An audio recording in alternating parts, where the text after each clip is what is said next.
मैं आज आपको कॉन्सेप्ट ऑफ विस्कोसिटी बताता हूँ। ये एक ऐसा कॉन्सेप्ट है जो ज़्यादातर स्टूडेंट्स के लिए कठिनाई होता है, तो इसको आसानी से कैसे समझा जा सकता है उसके लिए मैंने आपको एक ये पाइप लाइन दिखा रखी है। इस पाइप लाइन में फ्लूइड का फ्लो हो रहा है।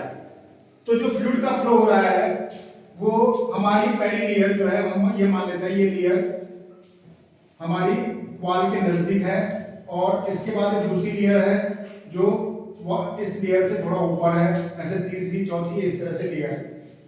तो इस लेयर में जो है ये पहली लेयर है, दूसरी तीसरी चौथी इस तरह से हम लेयर मानते जाएंगे। तो जो पहली लेयर वॉल के नजदीक होगी उस लेयर का जो स्पीड होगी, उसकी वेलोसिटी होगी, वॉल के पास जो लेयर होगी उसकी वेलोसिटी कम होगी। क्यों? क्योंकि वॉल के अंदर पाइपलाइन की जो दीवार है उसके साथ पहली लेयर फ्रिक्शन के कारण कम वेलोसिटी होगी, घर्षण करते हुए चलेगी। ठीक है। अब उसके बाद दूसरी लेयर उसके ऊपर होगी, उससे थोड़ा ज्यादा वेलोसिटी उसकी होगी, तीसरी लेयर की उससे थोड़ा ज्यादा, जिसे हमने U प्लस DU दिखाया। तो विस्कोसिटी किसी फ्लूइड की वह प्रॉपर्टी है जिसमें एक लेयर दूसरी लेयर के फ्लो का विरोध करती है, उसे हम विस्कोसिटी कहते हैं। फ्लूइड की वो प्रॉपर्टी जब एक लेयर दूसरी लेयर का विरोध करे तो उस प्रॉपर्टी को हम विस्कोसिटी कहते हैं। अब हम विस्कोसिटी को आसानी से समझने के लिए, इसकी डायमेंशन निकालने के लिए, इसका फॉर्मूला ज्ञात करने के लिए हम इसको एक एक्सपेरिमेंटल मेथड देखते हैं। मेथड ये है कि हमारे पास ये एक मेजरिंग फ्लास्क है। इस मेजरिंग फ्लास्क में यहाँ पर स्केल बना हुआ है, जहाँ 0 है बॉटम में और ऊपर टॉप में 60 सेंटीमीटर। हम क्या करते हैं, एक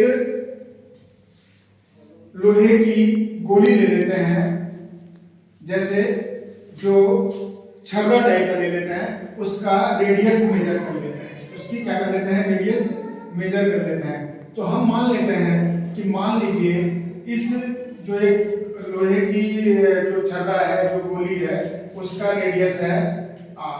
कितना है? इसकी रेडियस r है, जो हम इसमें डालेंगे अभी। तो r is the radius of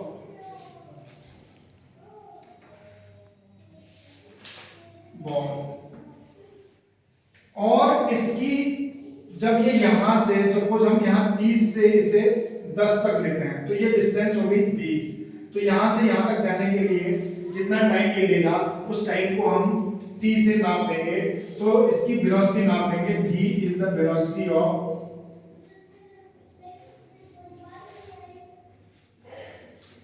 ball. ये वेलोसिटी ऑफ बॉल, ये कोई हमने फ्लूइड ले लिया, ये कोई फ्लूइड है इसके अंदर पड़ा हुआ। इस फ्लूइड में इस बॉल की वेलोसिटी क्या है? ये फ्लूइड है जो इसमें हमने ये डॉटेड लाइन से दिखाया है, फ्लूइड। तो इसकी वेलोसिटी, ये इस फ्लूइड की में जो है, ये जो बॉल है हमारी, ये इस बॉल को सपोज यहां से 30 से लेकर के 10 तक ही आता है बॉल यहां पर लगा।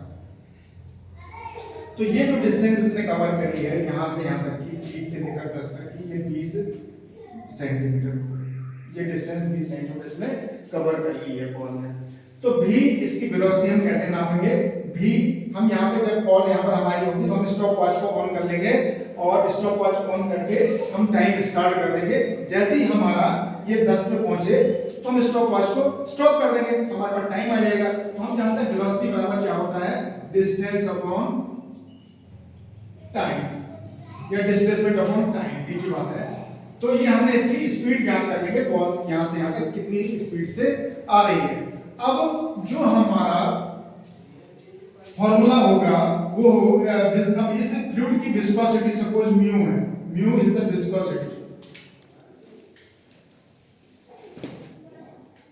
विस्कोसिटी ऑफ फ्लूइड हमारी म्यू है। तो अब इसके लिए हमारा जो फॉर्मूला होगा वो होगा F इज इक्वल टू इस बॉल पर लगने वाला जो बल है, या इस एक फोर्स दूसरी फोर्स, एक पर लेयर दूसरी लेयर का जो विरोध कर रही है, उस विरोध का जो विरोध करने वाला बल है वो बल F is equal to 6 pi eta 6 pi mu r v हम ले लेते हैं।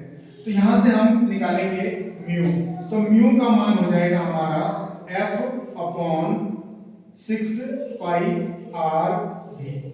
तो F जहां पर क्या है, F is the force, F is the force, या F इज द फोर्स। अब force in term of weight है, वो वेट बराबर mg, mg। तो m जो है किसका, m जो है यहाँ पर हमारा F is equal to mg के रूप में हम लेंगे। तो m जो है, m is the mass of ball है जो हम प्लेस करते हैं किसमें, इसमें। मास ऑफ द बॉल निकालना आसान है, इसे वेट कर लेंगे। और g हम जानते हैं, g इज इक्वल टू होता है 9.81 मीटर पर सेकंड स्क्वायर। ये ग्रेविटी का कांस्टेंट है, ठीक है। तो m और m हम देखिए स्टूडेंट्स, अगर हम चाहें तो हमारे पास भी वेलोसिटी हम निकाल सकते हैं। यहाँ से यहाँ तक ट्रेवल करने में कितना टाइम लगा, 20, वो टाइम हम स्टॉप पास से निकाल लेंगे। डिस्टेंस हमने यहाँ से मेजर कर लिया, उसके बाद भी निकल लिया। r हम इसकी रेडियस स्क्रू केस से निकाल लेंगे और मास इसका वेट करके निकाल लेंगे। तो हमारे पास f की वैल्यू आ जाएगी mg के रूप में, और r हमारा रेडियस स्क्रू केस से निकाल के हम रेडियस ज्ञात कर लेंगे बॉल की, और भी वेलोसिटी हम इस तरह से ज्ञात कर लेंगे। तो इस प्रकार से हमारा म्यू बराबर हो जाएगा f इनटू जो हमारा ये f है, f 6 पाई थीटा। अब पाई जो है डायमेंशन लेस यूनिट है और 6 भी डायमेंशन लेस यूनिट है। तो अब हमारा ये, अगर हम डायमेंशन देखें तो इसकी डायमेंशन आ जाएगी न्यूटन, और r की, r माने रेडियस, ये सेंटीमीटर या मीटर में हो सकती है, तो हम मीटर में ले लेते हैं, और वेलोसिटी मीटर पर सेकंड।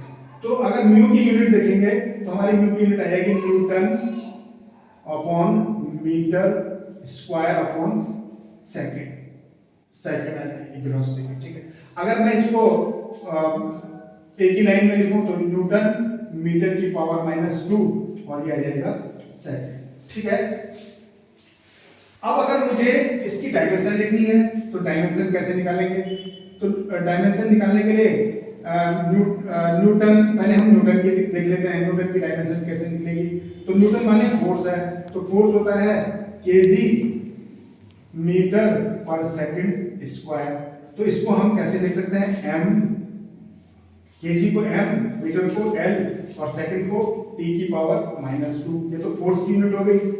अब ये मीटर है, तो इस ये नीचे वाले का डायमेंशन आ जाएगा मीटर, रेडियस r की डायमेंशन l लिख सकते हैं, और v की डायमेंशन हम लिख सकते हैं l t-1। ये डायमेंशन हो गई हमारी v की। अगर मुझे इसकी डायमेंशन निकालनी है विस्कोसिटी की, तो मैं यहाँ पर ये निकाल दूंगा, म्यू बराबर हो जाएगा मेरा, न्यूटन की जगह मैं लिख दूंगा, या फोर्स की जगह ये लिख दूंगा mlt की पावर -2, ठीक है। ये मैंने लिख दिया फोर्स की जगह, और इसकी जगह जो नीचे है मेरे पास यूनिट, इसकी जगह मैं लिख दूंगा l स्क्वायर अपॉन t, ठीक है। अब मैं इसे अगर आगे सॉल्व करूं तो मेरा ये यूनिट आ जाएगी, देखिए ये यहाँ पर मैं इसे लिख लेता हूँ, म्यू की डायमेंशन लिख लूंगा, m तो ऐसे रहेगा, देखिए l से ये कट जाएगा, और ये जो t है, ये t मेरा ऊपर चला जाएगा, ये उल्टा हो जाएगा एक्चुअल में। तो ये इस t से ये मेरा एक t भी कम हो जाएगा, एक यहाँ पर कम हो जाएगा, तो ये हो जाएगा मेरा m l की पावर -1 t की पावर -1, ये इसकी यूनिट आ गई, ओके।